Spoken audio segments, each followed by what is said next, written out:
Posible raw umabot sa mahigit 2 milyong pasahero ang inaasahang uwi sa kani-kanilang probinsya ngayong undas kahit may banta ng bagyo. Live mula sa NAIA Terminal 2, si Gerard de la Peña. Gerard, kumusta yung mga terminal na inikot mo dyan? Alam mo, Jiggy, di tulad dito mga nakarang araw ay dumami na ang mga pasahero sa Parañaque Integrated Terminal Exchange at maging dito sa NAIA. Gumanda na kasi ang panahon kaya balik normal na ang karamihan sa mga biyahe papunta sa iba't ibang probinsya dito sa Pilipinas na timing naman ngayong mag-uundas na. Kanya-kanyang diskarte sa pagtulog ang mga pasaherong inabutan namin naghihintay ng biyahe sa Parañaque Integrated Terminal Exchange o PTEX.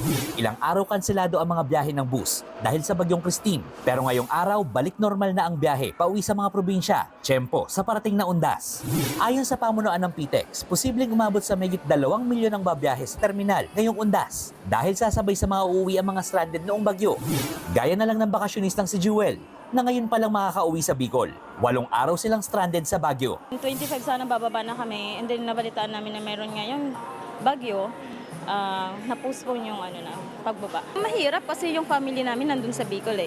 So iniisip namin ano yung situation doon, kumusta mo yung bahay namin na naiwan. Nag-inspeksyon na rin sa PTEX si Transportation Secretary Jaime Bautista para tiyaking walang magiging aberya kapag dumagsa pa lalo ang mga biyahero. Napakaraming gustong magbiyahe, no? Dahil siguro yung iba naapektuhan yung previous travel nila because of the typhoon. No? Ngayon nagsabay-sabay, no?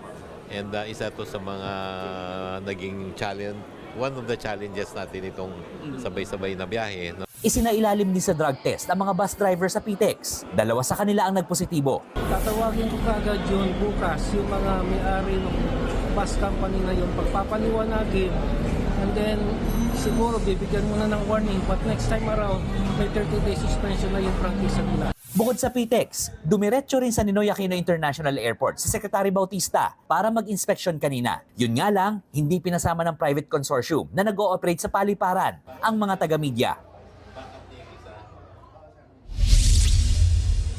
Jiggy, nagbago na yung security protocols dito sa NAIA simula nang pumasok yung bagong private operator na nag-ooperate nga dito sa NAIA. At kanina, nag-inspection nga dito sa Secretary Bautista at siya na mismo nagkwento na mahaba ang pila sa immigration counters doon sa Terminal 3 na nilulutas na raw ngayon ng Bureau of Immigration. Dito sa Terminal 2 kung nasaan yung mga domestic flights natin sa mga oras na to, wala pa masyadong mga arrivals at inaasahan daw nila sa mga susunod na araw ay mas marami pang pasahero na darating dito. Mag-a-average yan up to 150,000 passengers a day kumpara sa 120,000 na average daily volume dito sa NAIA. At nabanggit din ng mga opisyal ng New NAIA Infrastructure Corporation na meron pa ring risk na magkaroon ng aberya doon sa bagahe katulad na nangyari sa iba't ibang mga airline nitong mga nakaraang araw. At nakapag-order na raw ang NNIC ng mga bagong equipment na darating ngayong November at sa Enero para nga malutas na itong problemang ito sa mga bagahe. Jiggy. Maraming salamat, Gerard de la Peña.